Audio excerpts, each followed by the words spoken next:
오늘 본문의 말씀을 가지고 거룩으로 이끄시는 성령님이란 제목으로 하나의 말씀을 전하도록 하겠습니다. 그대로 이 라임을 좀 살리려고 했는데 우리가 계속 성령이 있는 자의 없는 자의 모습, 성령이 있는 자의 모습, 성령이 있는 자의 소망, 이렇게 하려고 했는데, 본문의 뜻이 좀 잘 이렇게 전달이 안 되는 것 같더라고요. 그래서 거룩으로 이끄시는 성령님 제목을 제가 좀 다 준비해 놓고 제목을 다 바꿨어요. 왜냐하면 좀 본문을 의도를 좀 잘 안 드러내는 것 같아서. 지난주 우리가 설교를 좀 살펴볼까요? 지난주 우리는 성령이 있는 자의 모습이 어떤 모습인가 우리가 살펴봤습니다. 그래서 1절과 4절을 보면 예수 그리스도와 성령을 통해 우리 신자는 뭘 이룰 수 있다는 거예요? 율법의 요구를 이룰 수 있다라고 이야기를 하고 있습니다. 먼저 예수님께서 이 모든 율법의 요구를 다 성취하셨죠. 율법의 요구가 뭐냐라고 했었을 때 율법의 요구는 두 가지가 있다고 했어요. 기억나죠? 뭡니까? 지키라. 지키지 않으면 벌. 이게 이제 이 두 가지가 주어졌는데 십자가의 순종을 통해서 이 두 요구가 뭐 한 겁니까? 성취가 되어지는 거죠. 지키라. 그래서 예수님은 전 생애를 통해서 모든 율법을 다 지켜 행하시는 거예요. 그래서 죄가 없다고 하시는 겁니다. 그리고 또 이 형벌도 다 담당하시죠. 그래서 십자가에서 죽으심으로 말미암아 형벌 대속적 죽음을 죽으심으로 말미암아 이 모든 율법의 요구들을 다 지켜 행하셨습니다. 그래서 그와 연합된 우리는 어떻게 되는 거예요? 율법의 모든 요구가 성취되어진 것으로 그렇게 여겨집니다. 근데 이제 더 적극적으로 이제 바울 사도는 이야기를 하고 있습니다. 율법의 요구를 이룰 수 있는 사람이 되었다라고 이야기를 하는 거예요. 그래서 우리는 이미와 아직을 살아가고 있기 때문에 이미 율법의 요구는 다 성취되어졌어요. 그래서 구원과는 상관이 없는 거예요. 그러나 아직의 상황을 우리가 살고 있기 때문에 여전히 이제 불완전한 모습을 보이는 겁니다. 그래서 그 불완전한 모습이 있지만 그럼에도 불구하고 뭘 하는 거예요? 그래서 신자의 상태가 예수 믿고 난 이후의 신자의 상태가 어떤 상태라고 했어요? 토마스 보스턴의 그 인간의 사중적 상태에서 이야기를 하고 있는 걸 보면 예수 믿고 난 이후의 신자의 상태는 죄를 지을 수도 있는 상태라고 그렇게 묘사를 하고 있습니다. 그렇지만 신자는 더 적극적으로 율법의 요구를 이룰 수 있는 이런 사람이 되어졌다라고 바울 사도는 선언을 하고 있습니다. 그리고 나서 5절, 8절에 이러한 성령의 사람은 어떤 사람이냐? 라고 했었을 때 영의 일을 생각하는 사람이다 라고 이야기를 하는 거예요. 그래서 5절과 8절을 봐보면 두 사람이 대조가 많이 되는 거예요. 육신을 따르는 자와 성령을 따르는 자. 영을 따르는 자. 그러니까 이 영을 따르는 자, 육신을 따르는 자 이렇게 설명하고 있으니까 이 둘 중에 하나를 선택하는 것 아니냐 이렇게 생각을 하는데 그게 아니라 이 본질적인 특성들을 뭐 하고 있는 거라고 이야기했습니까?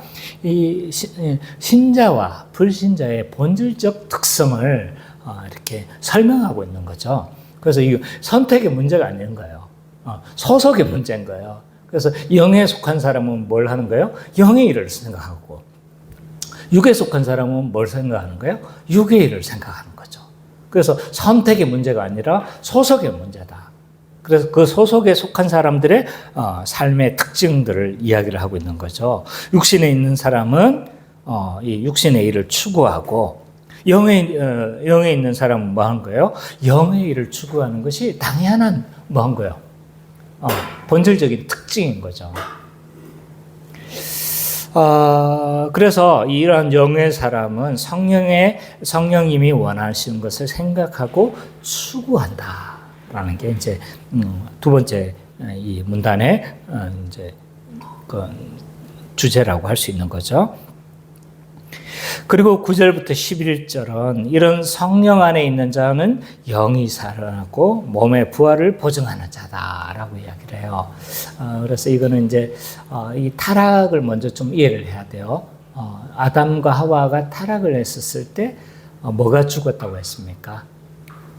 영이 죽었죠, 그죠? 영이 죽었는데 영이 죽은 것은 곧 뭘 보증을 하는 거예요? 육의 죽음을 보증하는 거예요. 그래서 결국 몇백 년 후지만 죽었어요, 아담도. 근데 예수 그리스도의 사역을 통해서 우리는 영이 다시 살아난 자다라고 이야기를 하는 거예요. 그러니까 이 바울 사도는 뭐라고 11절에 뭘 보증한다고 이야기를 하는 거예요? 우리 죽을 몸도 장차 살리실 거다라고 이야기를 하면서 육의 부활을, 몸의 부활을 보증하고 있는 것을 볼 수가 있습니다. 그래서 1절부터 11절 전체의 핵심 사상이 뭐냐? 라고 했었을 때 교회는 성령을 받은 자로서 영이 살아나 율법의 요구를 성취하였고 성취할 수 있는 자들이다 라는 것이 이제 영의 사람의 뭐한 거예요? 특징인 거죠. 그래서 지난주 제목이 뭐였습니까? 성령이 있는 자의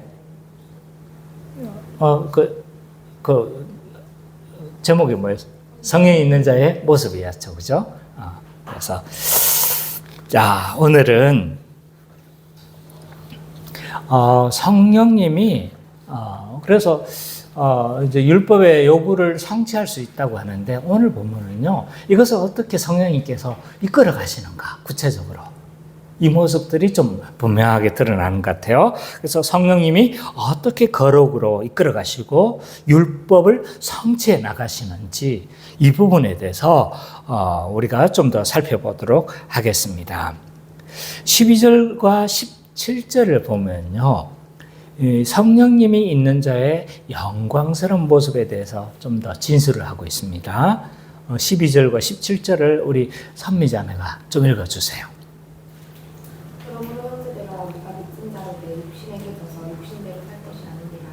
너희가 육신대로 살면 반드시 죽을 것이로되 영으로서 몸의 키를 죽으면 살리니 곧 하나님의 영으로 인도함을 받는 사람은 곧 하나님의 아들이라.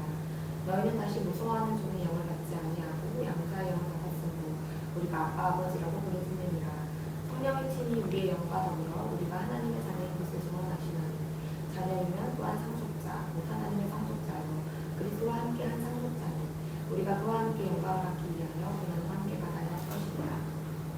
예, 12절과 17절을 보면 뭐 안에 이제 크게 두 흐름이 있어요. 12, 13절은 죄에 대해서 뭐 하죠? 육신의 일을 뭐 이렇게 하지 말라는 거죠. 죄에 대해서 이제 떠나가라는 건데 이건 좀 뒤에서 좀 다루도록 하고 적용할 때 좀 다루도록 하고요.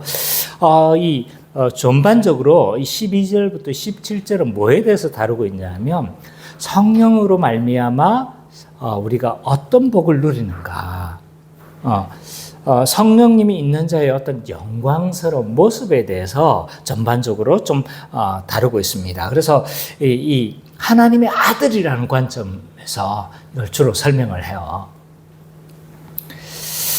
그래서 이 성령님, 곧 하나님의 영으로 인도함을 받는 사람은 누구다? 하나님의 아들이다라고 이야기를 하는 거예요. 그래서 쭉 그 뒤로 이제 막 하나님의 아들이라는 관점으로 쭉 설명해 나가는 거예요. 그래서 이 하나님의 아들은 이제 우리가 어떻게 하나님이 아들이 되어졌는가, 뭐 여기에 대해서 먼저 좀 살펴봤으면 좋겠는데, 우리가 하나님의 아들이 된다는 건 뭘 의미하는 거예요? 두 가지 개념이 있다고 했죠. 크게. 네, 상속자 개념. 또 하나는요, 특별한 관계가 형성이 되어졌다라는 것이 이제 하나님의 아들이 되어졌다는 것의 분명한 의미라고 할 수 있어요. 근데 우리가 왜 하나님의 아들이 된 거예요? 어떤 과정을 통해서 우리가 하나님의 아들이 된 거예요? 뭐 여러 관점으로 설명할 수 있겠지만 연합의 관점으로 우리는 이해를 해야 돼요. 우리가 그리스도와 연합했다는 건 뭐의 연합이라고 한 거예요? 그리스도의 뭐와 어떤 곳에 연합되는 거예요? 인격과 사역의 연합이 되어지는 거예요.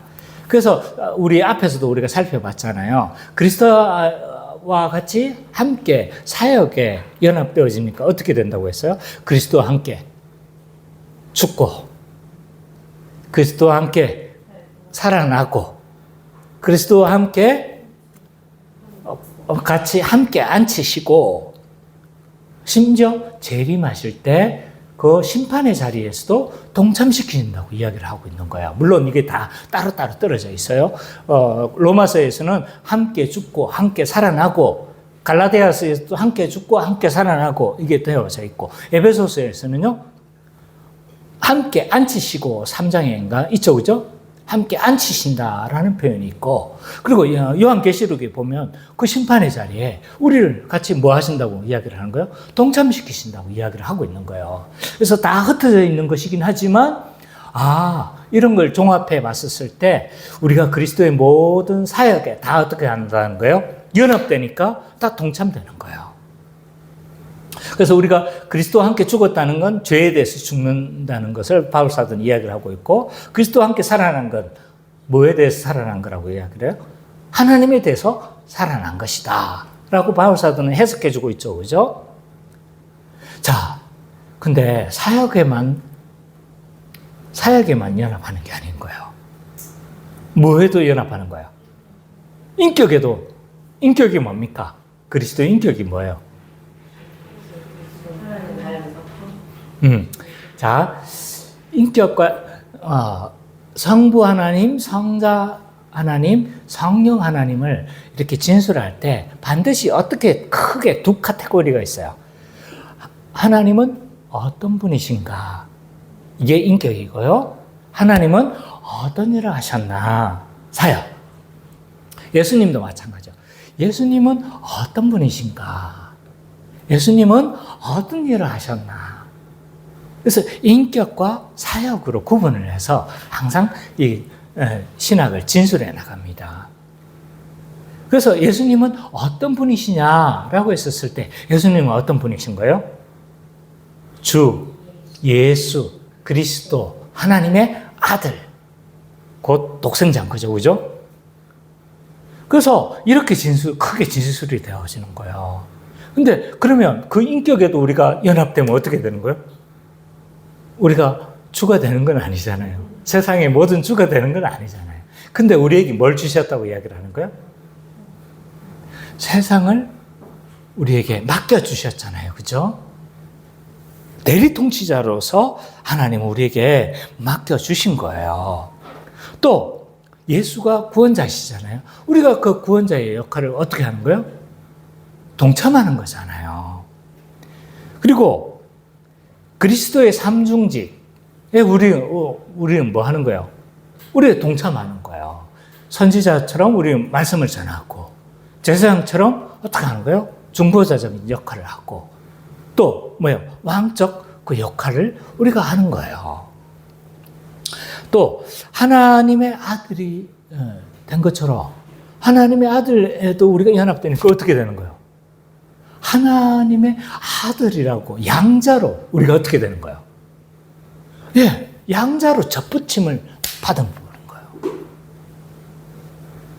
그러니까 이 연합을 알고 연합이 어디에 연합이 되는가를 알면요, 우리를 마치 뭐와 같이 여기시냐면 그리스도의 영광스러운 자리에 하나님은 우리를 어떻게 하는 거예요?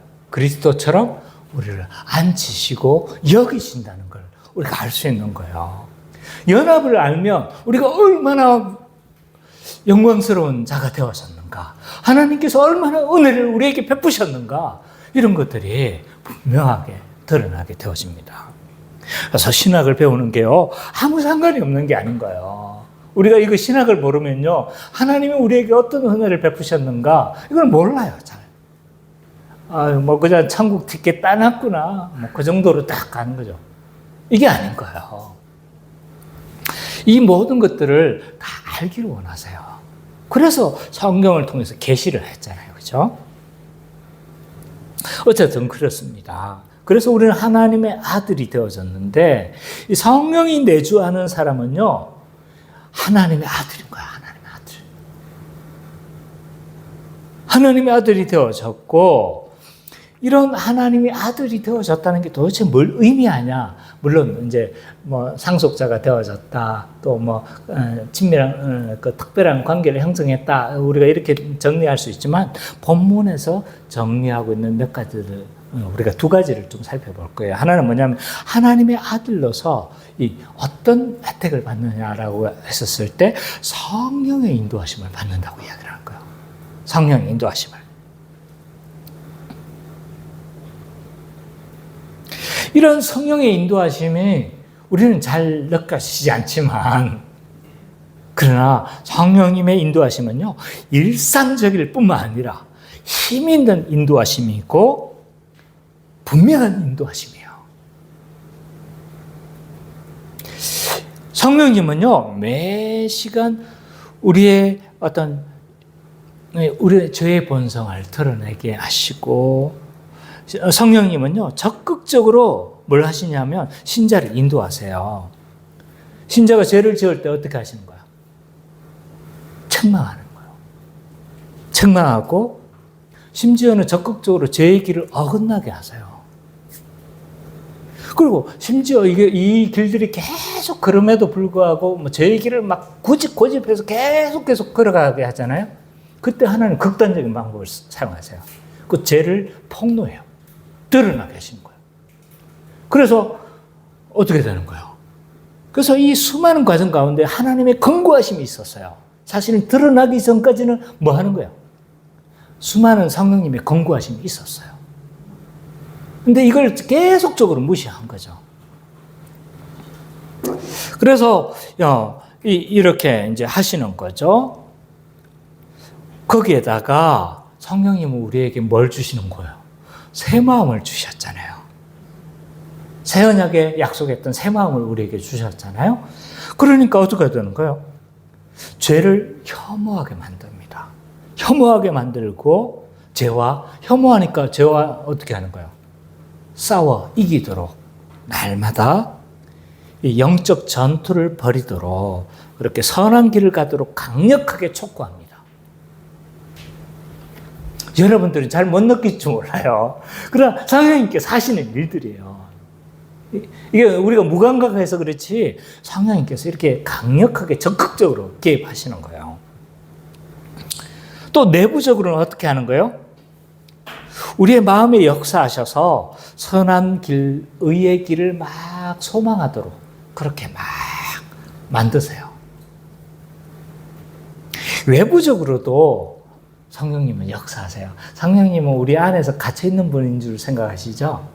성령님은요, 내재적으로 우리가 안에 거하시지만 내재하신다고 하잖아요. 그죠?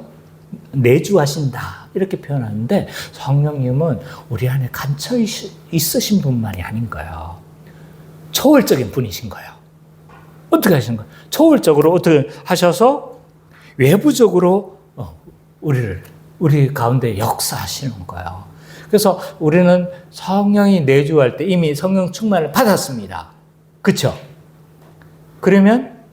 그런데도 왜 성령 충만으로 막 또 우리는 성령 충만을 구하잖아요. 그죠? 왜 구하느냐라고 했었을 때 성령님은 초월적인 분이신 거예요. 그래서 다시 계속적으로 어떻게 하시는 거예요? 부으시는 분이신 거예요. 이미 충만하지만 성령으로.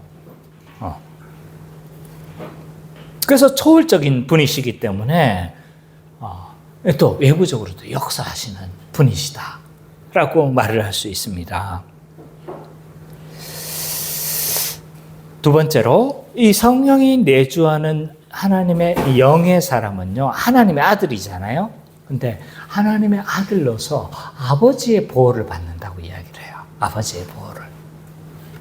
이 특별한 관계를 형성했다. 이 부분과 좀 맞닿아 있죠. 그죠?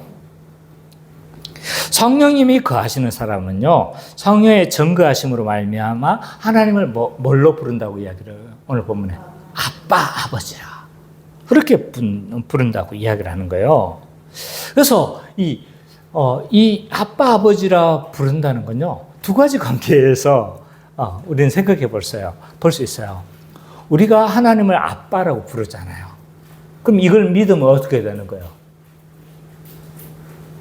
이걸 진짜 우리가 진짜 신뢰하면 어떻게 될까요? 하나님을 아빠로 여기는 거예요. 옛날에 제가 이제 이거 설명할 때마다 은찬이를 등판시킵니다. 은찬이 어렸었을 적에 이제 은찬인지 성민인지 잘 기억이 안 나는데 손잡고 가는데 걔가 무섭잖아요. 어리니까. 무서운데 아빠 손잡고 있으니까 뭐 하냐면 이놈이 훅 달려가지만 뭐 하는 거예요? 걔를 발로 빵차. 이거 왜 그런 거예요? 아빠가 있으니까 아빠를 믿는 거예요.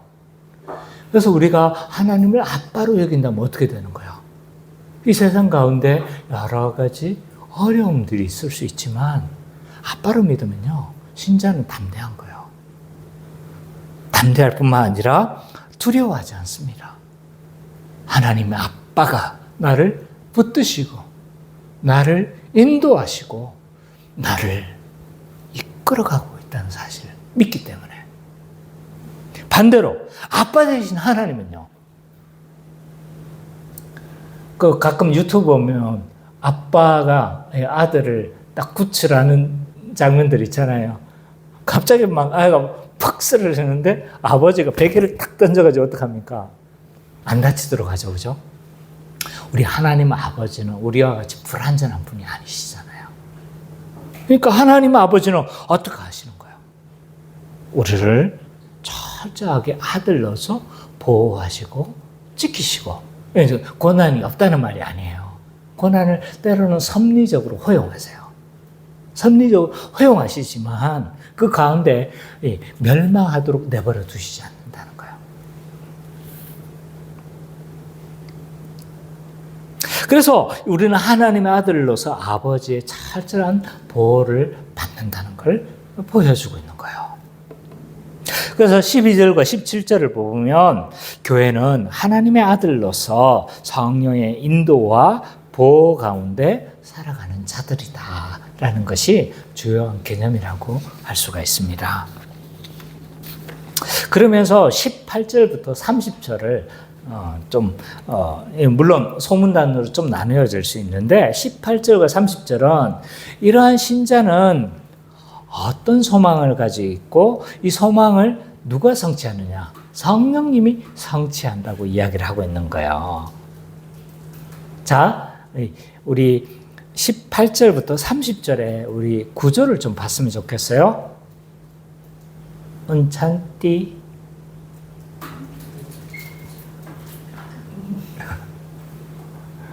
자, 18절과 30절 구절을 좀 봤으면 좋겠어요.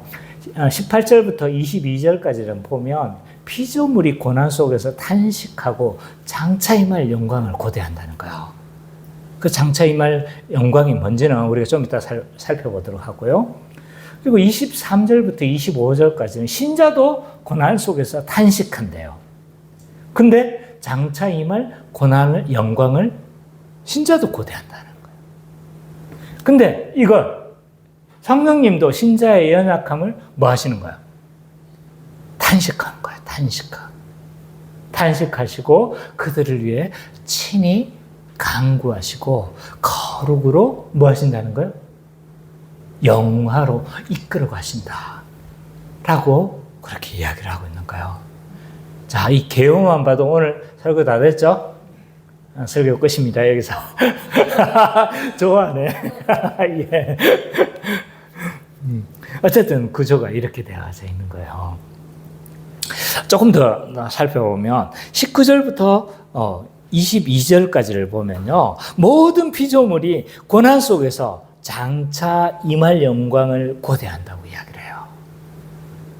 피조물이 왜 신음하고 고통하고 탄식할까요? 왜 그런가요? 죄로 인해서 어떻게 됐습니까? 창세기 3장에 보면 피조물이 땅이 저주를 받고 모든 피조물들이 저주를 받았잖아요. 그죠? 그러니까 이 피조물들은요, 하나님의 장차 임할 영광을 고대한다고 이야기를 해요. 그래서 이 영광을 고대한다는 말을 어떻게 표현했냐 하면 모든 피조물이 하나님의 아들들이 나타나기를 고대한다라고 이야기를 해요. 하나님의 아들들이 나타나기를 고대한다. 이런 특별한 표현으로 표현했는데 하나님의 아들들이 나타나기를 고대한다는 게 뭘 의미하는 걸까요?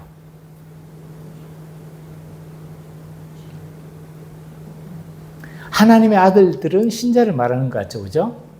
그러니까 하나님의 아들들이 나타나기를 고대한다는 건데 지금 아직 안 나타났다는 거잖아요. 이미 나타났지만 지금 어떻게 되는 거야? 아직의 상황이 있으니까 그러면 완전히 나타난다는 건 뭐 한다는 거야? 재림하는 그때라는 거예요. 완성되어지는 이 그때 영광 가운데서 이 하나님의 아들로서 상속을 온전히 물려받을 때, 종말의 때, 이때를 피조물들이 고대한다고 이야기를 하는 거예요. 그래서 모든 피조물도 이 새롭게 되어지는 그때, 창조세계가 온전하게 회복되어지는 그때를 뭐 하는 거예요? 피조물들은 고대한다고 이야기를 하고 있습니다. 왜냐하면 아까 이야기를 하려고 했던 것처럼 모든 피조물은 죄로 인해서 땅이 저주를 받았어요.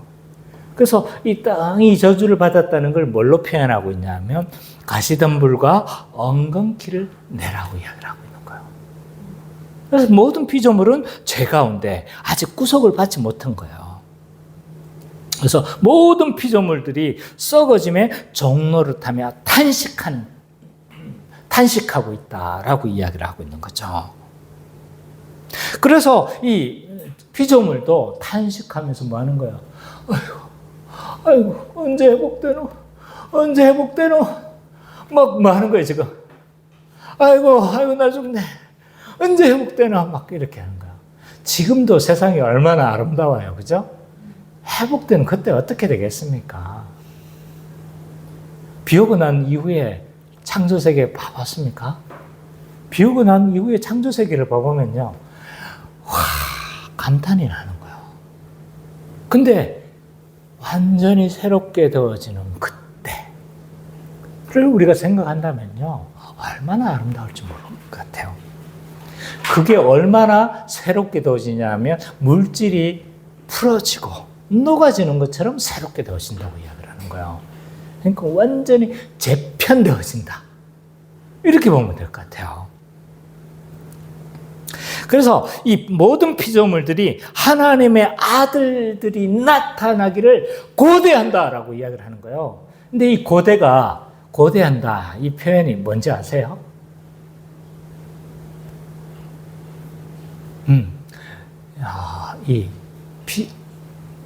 지평선 너머에서 뭔가를 고대하는 있잖아요. 그걸 묘사하는 표현이에요. 그러니까 왜 우리 망부석 있잖아요. 바다에서 이제 그 고기 잡으러 갔다가 죽어서 이제 그 태풍을 만나서 이제 못 돌아왔는데 아내가 바닷가에서 기다리는 이런 바위 이런 것들을 망부석이라고 하잖아요. 그죠? 그것처럼 뭐 하는 거예요? 그때만 이렇게 고대하면서 막 보는 이런 것으로 묘사를 하는 거예요. 피조물들이 그렇게 간절히 고대하고 있는 거예요. 이런 걸 봤었을 때 모든 이 창조세계는 없어지는 게 아니에요. 재림 때. 없어지는 것이 아니고 뭐 한 겁니까? 다시 재편되어지는 거예요. 갱신되어지는 겁니다. 그리고 23절부터 25절을 보면요. 피조물만 탄식하는 게 아닌 거예요. 성령님을 받은 신자도 뭐 하는 겁니까? 탄식한다고 이야기를 해요. 자, 실제로 우리가 살아보면 어떻습니까? 신자로 살아가는데 즐겁습니까? 신자는 즐겁다. 노래도 잘 안 되네. 즉석으로 생각해서. 어떻습니까? 신자로 살아가는 게 즐거워요? 맞아요. 즐거운 때가 있어요. 근데 고되고 우리가 신자로 살아가면 살아갈수록 힘들 때가 많아요. 왜냐하면 제자의 길은 대가집을 길이거든요. 어떻게 보면 좁은 길이에요. 그 길을 가려고 하다 보면요, 이 길이 쉽지가 않은 거예요. 만만치 않은 거예요. 저도 목사로서 이 길이 즐겁기도 해요. 근데 한편으로는 고돼요. 목사로서 여러 가지 이게 고된 일들이 많은 거예요. 저만 그렇겠습니까? 아마 우리가 신자로 살아갈수록 있잖아요. 마태복음 7장, 6, 7장에서 말하고 있는 것처럼 제자의 길이 있잖아요. 만만치가 않은 거예요. 거친 길이 있고, 이 영적 투쟁이 있고, 또 죄의 유혹이 여전히 산재해 있고, 이게 많은 거예요. 이런 것들이. 그래서 이 현재의 삶이 여전히 고난의 삶인 거예요. 바울을 보세요. 얼마나 복받은 사람입니까? 근데 그의 삶이 어땠어요? 평탄했습니까? 그의 삶은 죽을 뻔을 몇 번이나 넘긴 거예요. 베드로 보세요. 그의 삶이 평탄했습니까? 예루살렘에서 쫓겨나가지고 온 곳에서 소아시에 떠들다가 결국은 로마로 가가지고 로마에서 어떻게 한 거예요? 순교당했잖아요. 이 신자의 삶이 이런 거예요. 신자로서 즐거운 면도 있어요. 면도 분명히 있습니다. 근데 그 길은 마치 등산하는 길인 거예요. 등산하는 길. 그래서 같이 등산하는 거예요. 홀로 등산하는 게 아니라. 그래서 같이 등산하면 어떻습니까?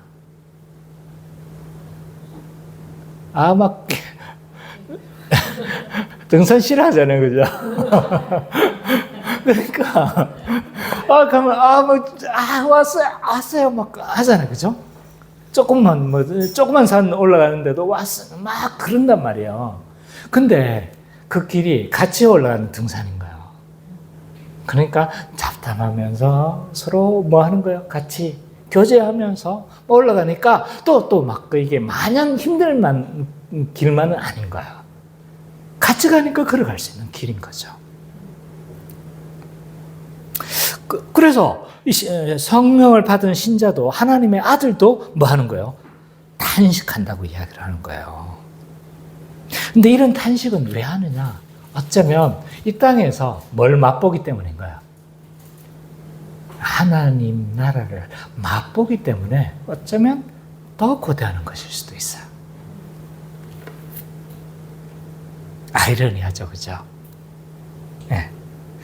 맛보기도 하고, 근데 또 치열한 영적 전투 가운데 있었을 때 실패하고 넘어지고, 또 여러 가지 고난 가운데 있었을 때는 어떻게 하는 거예요?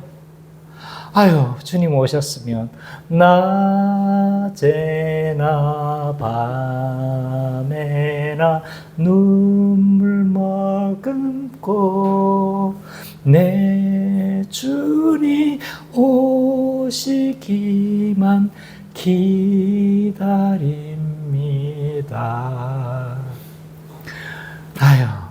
공감을 얻는 분이 한 분밖에 없어요. 아시죠? 네, 아시죠? 네. 우리의 선배들은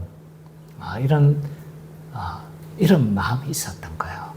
주님 안에 있는 이 즐거움이 있지만 때로는 내 주님 오셨으면 좋겠다. 이런 생각을 우리는 품고 있는 거죠. 그래서 이미 맛보고 있지만 그러나 치열한 영적 가운데 이런 것들이 고단하니까 어떻게 하는 거예요? 최종적인 그 영광을 소망하면서 탄식하며 이 영광의 때를 기다리는 거죠. 근데 26절에서 30절에서는 성령님은 이런 신자의 연약함을 어떻게 하는 거예요? 도우시고 결국은 영화로 율법을 성취하는 길로, 거룩의 길로 어떻게 하신다는 거예요? 이끌어 가신다는 거예요. 이끌어 가신다는 거예요. 성령님은 어떻게 도우시는 거예요? 말할 수 없는 탄식으로 도우신다고 이야기해요. 탄식의 기도로 도우신다고 이야기해요. 탄식의 기도로. 이 탄식 이 뭐냐 하면요. 제가 그 헬라어를 찾아봤어요. 탄식, 그 한숨, 다 기억이 안 나는데, 내가 하나 딱 기억나는 게 있어요. 신음.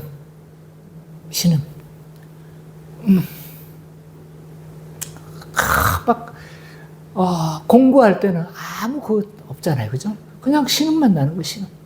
근데 그 성령님이 이런 안타까움으로 신자를 뭐 하는 거예요? 신자를 위해서 기도하는 거예요, 기도. 이런 안타까움, 말할 수 없는 안타까움으로 신자를 위해서 기도를 도우신다라고 이야기를 하고 있는 거예요. 근데 우리는 막 세속적 필요만 자꾸 간구하죠. 세속적인 필요. 주님, 돈 벌게 해주세요. 주님, 좋은이란, 리꼬르? 잘생긴 남편. 잘생긴 남편 주세요. 좋은 아내 주세요. 리꼬르? 예쁜. 이건 남자들이 다 한 것 같아. 예, 어쨌든. 그러나 성령님은 그런 분이 아니시잖아요. 그죠?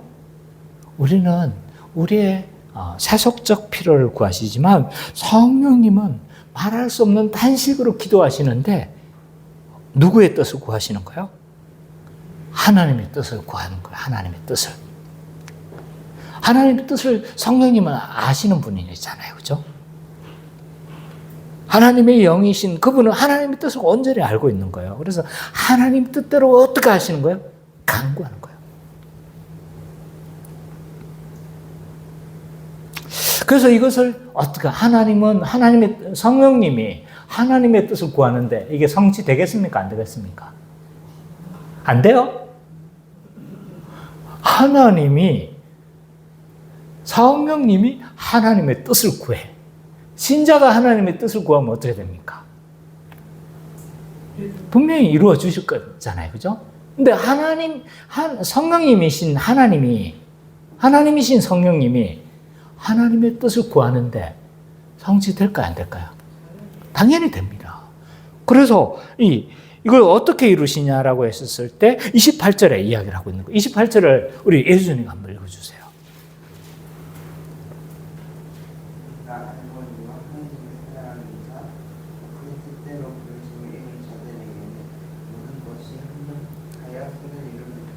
네, 28절. 이 구절을 많이 좀 오해를 해요. 28절을, 이 두 가지 해석이 가능합니다. 주어가 모든 것이 될 수도 있고요. 주어가 하나님이 될 수가 있어요. 주어가 모든 것이 되어지면 어떻게 해석이 가능하냐면, 이렇게 돼요. 하는 모든 일이 스스로 어떻게 된다는 거예요? 다 잘 될 거라는 거예요. 뭔 일을 하든지 다 잘 될 거야. 이런 해석이 되어져요. 이거 표준세 번역이 이런 번역을 채택을 합니다. 그러나 다른 대부분의 번역은 어떻게 주어를 하나님으로 봐요. 이 하나님이 주어가 되면 어떻게 해석이 가냐? 하나님이 선을 위하여 일하실 것으로 해석하는 거예요. 해석이 되어져요. 자, 우리는 어떤 걸 선택하는 게 합당한 것 같습니까? 그렇죠. 주어가 하나님으로 해석해야 돼요. 그래서 이렇게 해석이 되어지는 거죠. 하나님이 우리에게 모든 것이 선이 되도록 뭐 하신다는 거예요? 일하신다는 거예요.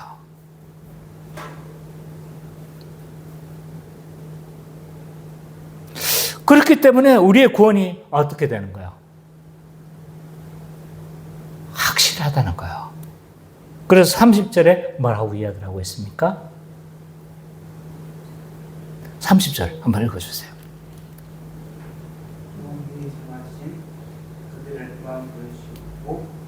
부르신 그들을 또한 어렵다 하신 그들을 영화롭게 하신다라고 이야기를 하고 있어요. 그래서 하나님이 성령님이 어떻게 하시는 거예요? 성령님이 우리를 이끌어 가시는데 말할 수 없는 탄식으로 하나님 뜻을 간구하잖아요. 그죠? 우리를 위해서. 하나님은 또 어떻게 하시는 거예요? 우리를 합력하여 선으로 이끌어 가시는 거예요. 그러니까 우리의 구원이 어떻게 되는 거예요? 너무나 확실하다는 거예요. 그래서 예정하신 것들을 부르시고 부르신 것들을 또한 어렵다 하시고 어렵다 하신 그들을 또한 뭐 하시는 거예요? 영화롭게 하신다는 거예요. 영화롭게 하신다. 이걸 황금사슬교리라고 해요. 황금사슬. 그 유명한 황금사슬교리. 이게 다 연결된다는 거예요. 다. 그냥 우르르 다 그냥 연결되어 있어요. 근데 한번 보세요. 영화롭게, 어렵다 하신 그들을 또한 뭐 했다고 이야기를 해요? 한번 읽어보세요. 뭐라고 되어 있어요? 영화롭게 하셨느니라. 지금 우리가 영화 되어졌습니까? 안 되었습니까? 근데 지금 과거형이에요? 현재형이에요? 미래형이에요?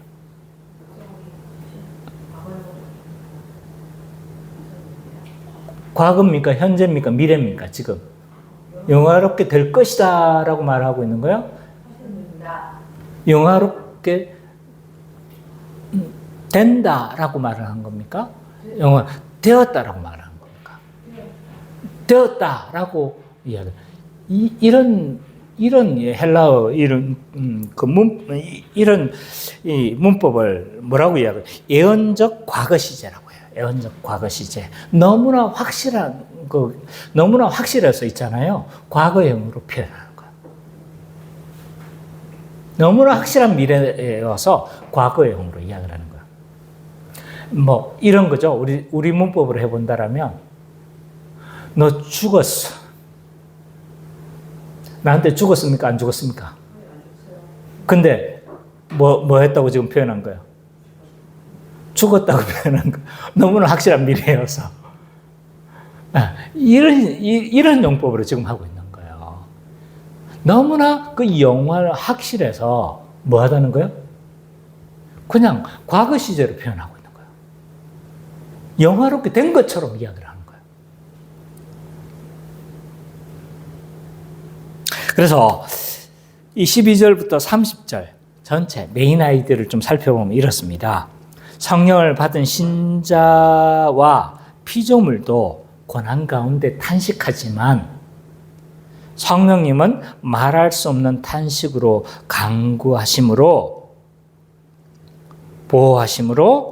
강구하심과 보호하심으로 거룩으로 이끄신다. 좀 말이 좀 자연스럽지가 않네요. 제가 해놓고도 자연스럽지가 않아요. 늘 할 때마다 좀 그런데 다시 한번요. 성령을 받은 신자는 고난으로 탄식하지만 성령님은 말할 수 없는 탄식으로 강구하심으로 거룩으로 이끄신다. 뭐 간략하게 하면 이럴 것 같아요.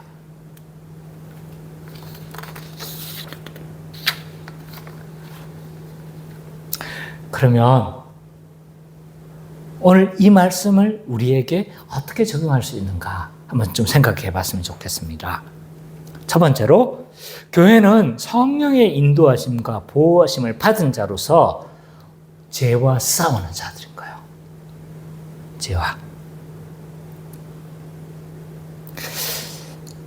성령, 곧 하나님의 영으로 인도하심을 받는 사람들은 하나님의 아들이라고 했어요. 그죠? 이 하나님의 아들은 누구의 인도하심을 받아요? 성령의 인도하심을 받는다고 했어요. 그래서 어떻게 하는 거예요? 새 마음을 주시기도 하고, 그래서 새 마음을 주셔서 죄를 혐오하기도 하고, 또 거룩을 사모하기도 하고, 적극적으로는 막 죄의 길을 어긋나게 하시고, 내부적으로 막 우리의 마음에 역사하셔가지고 선한 길, 의의 길을 사모하는 마음을 주시고, 막 적극적으로 이렇게 하시는 거예요. 또 이런 영의 사람은 아버지의 보호를 받는다고 했잖아요. 그죠? 그래서 이 아빠 되신 하나님은 우리를 철저히 보호 가운데서 이렇게 인도하신다고 이야기를 했어요. 왜 그런 거예요? 우리를 어디로 인도하시기 위해서? 거룩의 길로 인도하시기 위해서 일들을 하시는 거잖아요. 그죠? 그래서 12절, 13절에 보니까 뭐하고 이야기를 하고 있는 거예요? 이런 하나님의 아들들은 죄와 뭐 하는 거예요? 싸우는 자들인 거예요. 한번 13절을 우리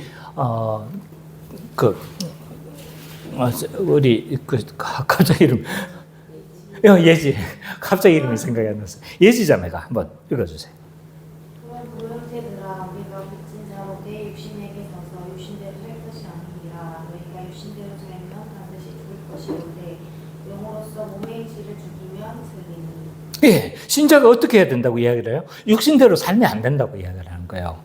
육신대로 살면 반드시 죽을 거다. 영으로서 뭘 하라고 이야기를 해요? 몸의 행실을 죽이라. 영으로서 몸의 행실을 죽이라. 이렇게 이야기를 해요.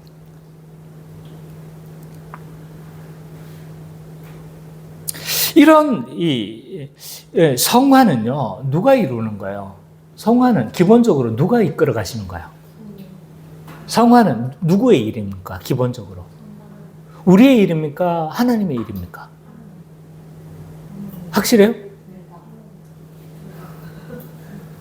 우리의 일입니까? 하나님의 일입니까?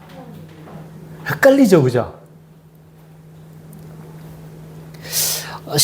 기본적으로 이 성화는요, 성령 하나님의 일인 거예요.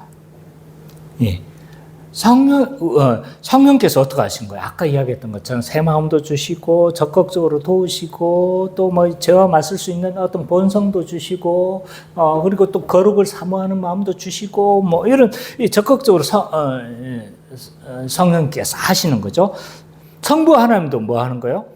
예, 죄와 맞설 수 있도록 새로운 본성을 주시고, 성자 예수님은 이런 신자를 정결하게 하시고 의를 주셨기 때문에 이런 모든 성화는 누가 이루시는가라고 했었을 때 기본적으로 어떻게 이해를 해야 되는가?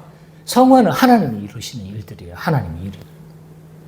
하나님이 주도하시는 겁니다. 하나님이 이끄시는 거예요. 이렇게 우리는 기본적으로 이해를 해야 돼요. 근데 이 성화의 독특성이 있어요. 성화의 독특성이 뭐냐라고 했었을 때, 이 성화는 모든 것을 하나님이 하시는 거지만 자동적으로 이 성화가 이루어지는 것이 아닙니다. 그러니까 어떻게 해야 되는 거예요? 인간의 책임 있는 참여가 필요하다는 거예요. 책임 있는 참여. 이걸 이 신학자들마다 다양한 표현으로 사용합니다. 그런데 저는 이 표현을 가장 선호합니다. 신자의 책임 있는 참여.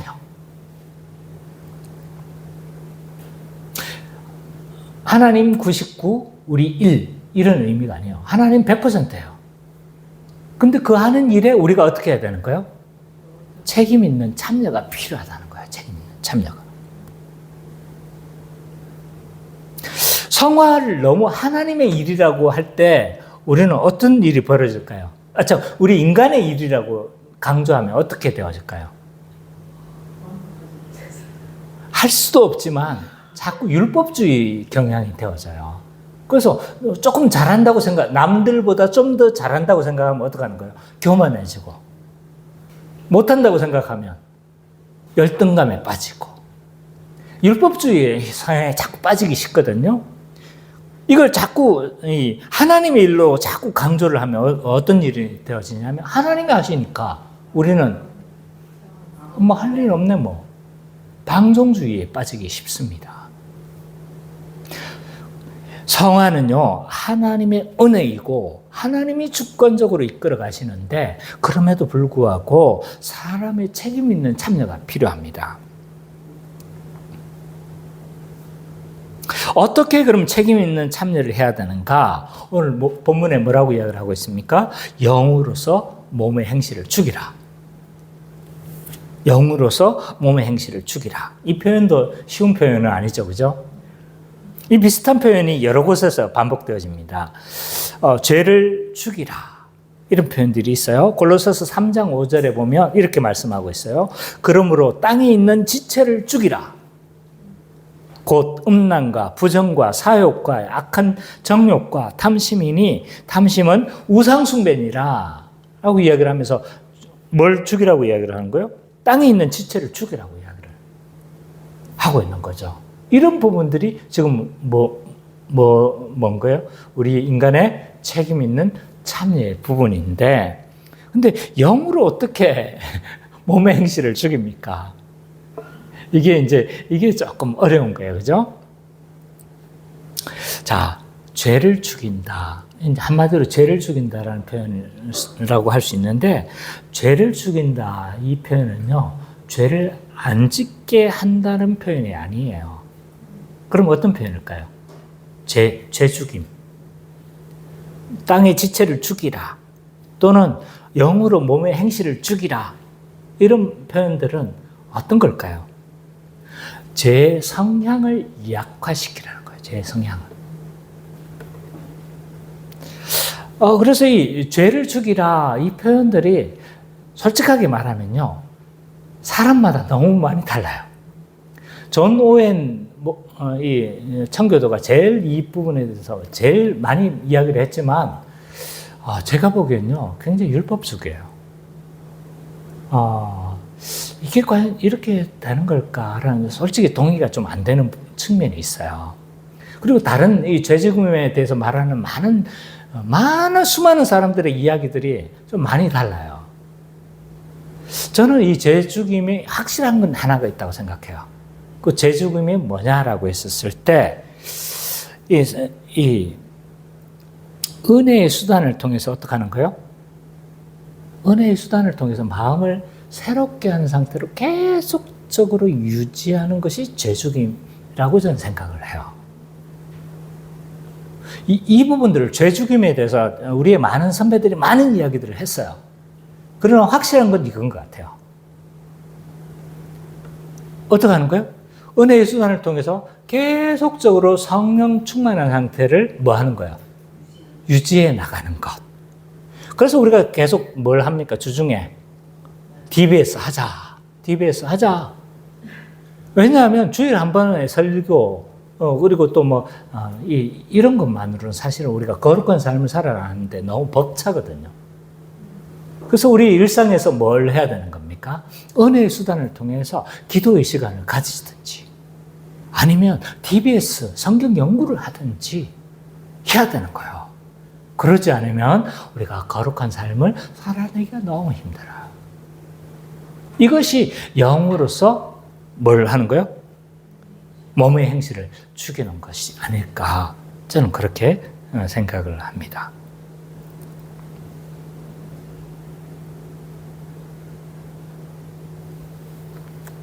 그래서 이렇게 성령의 충만한 상태가 계속적으로 지속되어질 때, 성령님은 우리에게 날마다 권고하시고 새 마음을 주시고 또 의를 소망하는 이런 마음들을 주시기 때문에 우리의 죄의 소원들이 어떻게 되는 거예요? 약화되어진다.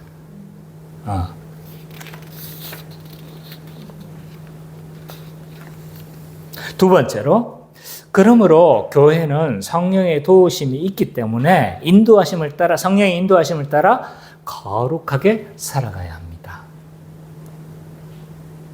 우리의 책임 있는 참여가 필요하다고 했잖아요. 그죠? 성령님은요, 성령을 받은 신자는 신자의 연약함을 도우세요. 어떻게 도우십니까? 말할 수 없는 탄식으로 도우십니다.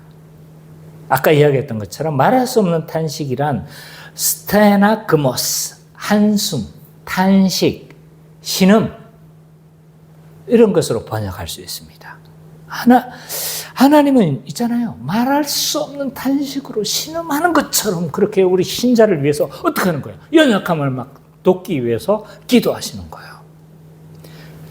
그렇기 때문에 하나님의 자녀들에게는요, 기본적으로 두 신적 중보자가 계세요. 저기 하늘에서는 누가 우리를 중보하시는 거예요? 하늘에 계신 우리 예수님이 중보하신다고 이야기를 하고 있죠. 그죠? 그래서 신자를 위해서 중보하신다고 했는데, 그 성자 예수님이 우리를 하나님께 뭐 하는 거예요? 중보하는 거예요. 또 우리 내부적으로는요, 이 성령님은 우리의 마음의 무대에서 하나님께 중보하시는 거예요. 하늘에도 계시고 우리 마음에서도 어떻게 하는 거예요? 막 중보하시죠. 그리고 이 성령님은 여러 인도하심으로 우리를 도우시잖아요. 적극적으로든 내부적으로든 뭐 이렇게 온갖 방식을 통해서 하나님 성령님은 앞에서 이야기했던 것처럼 우리를 도우세요. 그렇기 때문에 신자는 거룩으로 나아갈 수 있어요. 그게 너무나 확실해서 뭐라고 이야기를 합니까? 예언적 과거 시제를 사용하잖아요. 그래서 우리는 성령의 인도하심을 따라 어떻게 해야 되는 겁니까? 따라 살아가야 돼요. 성령의 인도하심을 우리는 알 수 있을까요? 알 수 없을까요? 알 수 있습니까? 알 수 없습니까? 성령의 인도하심을 우리는 잘 알면 잘 할 수 있잖아요. 근데 이제 우리 인도하심을 너무 무지하니까 지금 뭡니까 지금 인도하심을 따라 하여튼 그건 뒤에. 어쨌든 성령의 인도하심은 성경은 뭐라고 이야기를 하고 있냐면 쉽게 알 수 있다고 이야기를 해요. 어떤 사람들은 이런 성령의 인도하심을 약간 신비적으로 만들고 어렵게 만들어요. 신비적으로 만들고 어렵게 만든다는 건 뭐냐면 뭐 기도원처럼 어떻게 하는 거예요? 양털 뭉치를 놓고 하나님의 뜻이면 양털 뭉치에 뭐가 붙어 이슬이 묻어 있고 두 번이나 시험하잖아요, 그죠? 네, 이런 어렵게 만드는 거예요, 성령의 인도하심을. 또 어떤 사람은 신비적으로 만들어요. 그래서 어떻게 합니까? 신령한 사람들, 신령해 보이는 사람들을 찾아가서 하나님의 뜻을 묻습니다. 근데 갈라디아서 5장 19절 23절을 보면요. 육체의 일도 분명하고 성령의 일도 분명하다고 이렇게 말씀하고 있습니다. 우리가 하나님의 뜻을 모르는 게 아니에요. 분명히 알 수 있어요. 그래서 우리가 또 분명히 알 수 있는 이유가 있어요. 그건 뭐냐 하면 우리에게 하나님의 뜻을 계시를 하셨기 때문이에요. 성경을 통해서 하나님의 뜻을 계시하셨어요. 그러니까 어떻게 하는 거예요? 하나님의 인도하심은 분명합니다. 뭘 따라 살면? 말씀에 비추어 보면 하나님의 뜻은 분명한 거예요. 그래서 성령의 인도하심을 우리는 분별하기 위해서는 진리의 말씀과 합치가 되는지 하나님 뜻과 동일한지 항상 생각해야 합니다.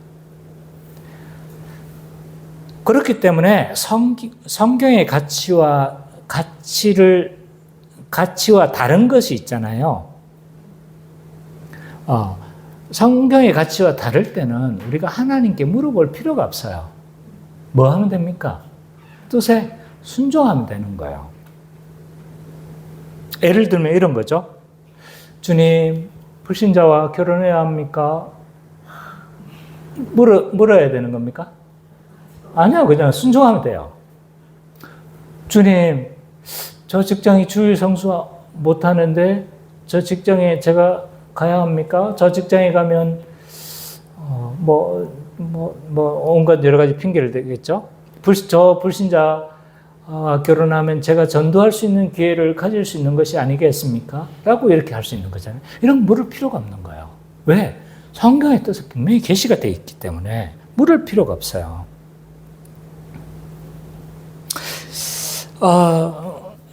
근데 이걸 묻는다는 건 뭘 의미하는 걸까요? 이걸 묻는다는 건 뭘 의미하는 거예요? 불순종하겠다는 의도예요. 불순종하겠다는 의도. 자, 발람이 어떻게 했습니까? 하나님 뜻을 분명히 이야기했잖아요. 근데 발람이 어떻게 해요? 발람이 자꾸 물어요. 결국 어떻게 했습니까? 자기 의도가 있었어요. 결국 돈을 받고 싶었던 거예요. 그래서 자꾸 그쪽에 가고 싶었던 거예요. 그래서 자꾸 묻는 거예요. 결국 하나님의 뜻이 아닌 것을 자꾸 묻는다는 건 불순종하겠다는 의도인 거예요.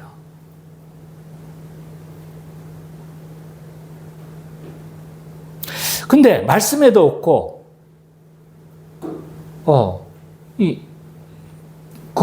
그것도 잘 이 말씀이 없고 분명한 가르침이 없을 때는 우리는 어떻게 해야 된다고 했습니까? 이거 자수제가 이야기했죠?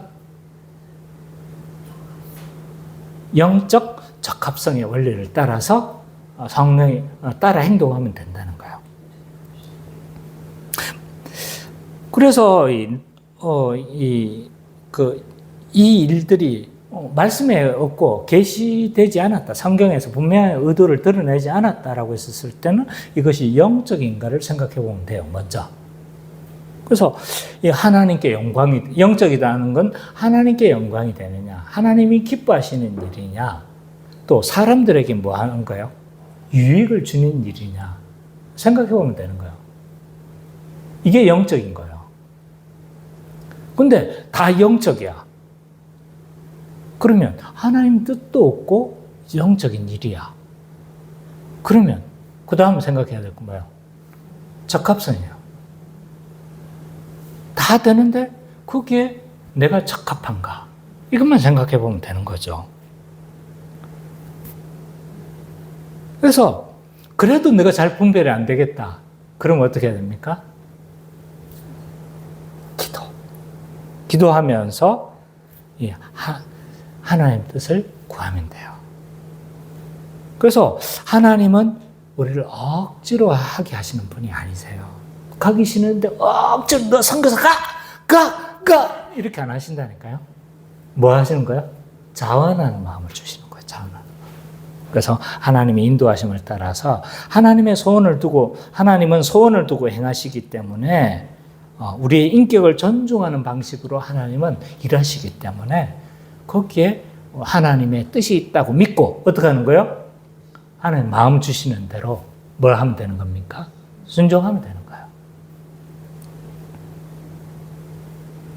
이처럼 이런 원리로 하면요, 하나님 뜻을 구별하는 것은 그렇게 어렵지 않습니다. 뭐가 어렵습니까? 순종이 어려운 거예요. 순종이 어려운 거예요. 분별은 쉽고 순종은 어렵습니다.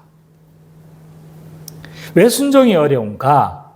요한일서 2장 16절 말씀처럼 우리의 육신의 정욕과 안목의 정욕과 이생의 자랑이 우리를 자극하기 때문입니다.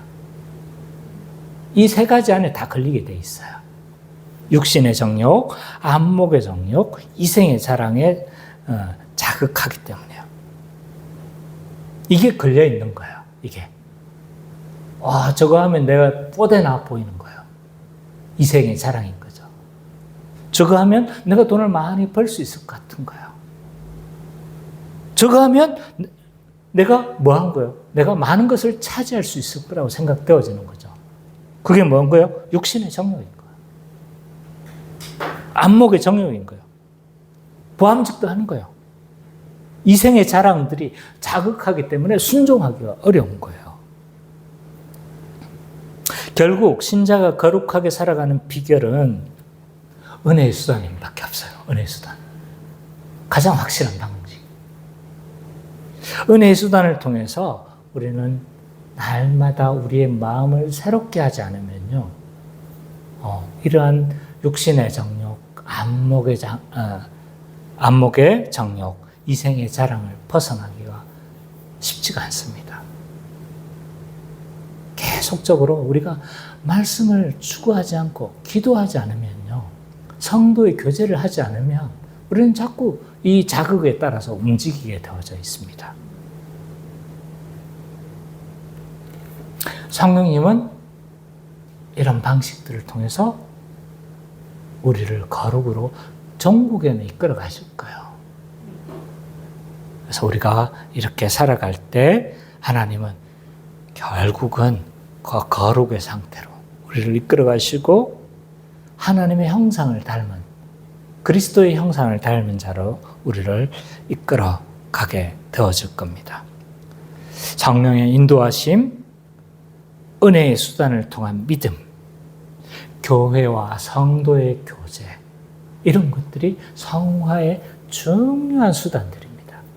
이것들을 통해서 거룩의 삶을 살아가는 우리 기쁨의 교회 모든 성도님들이 되시기를 간절히 축원합니다.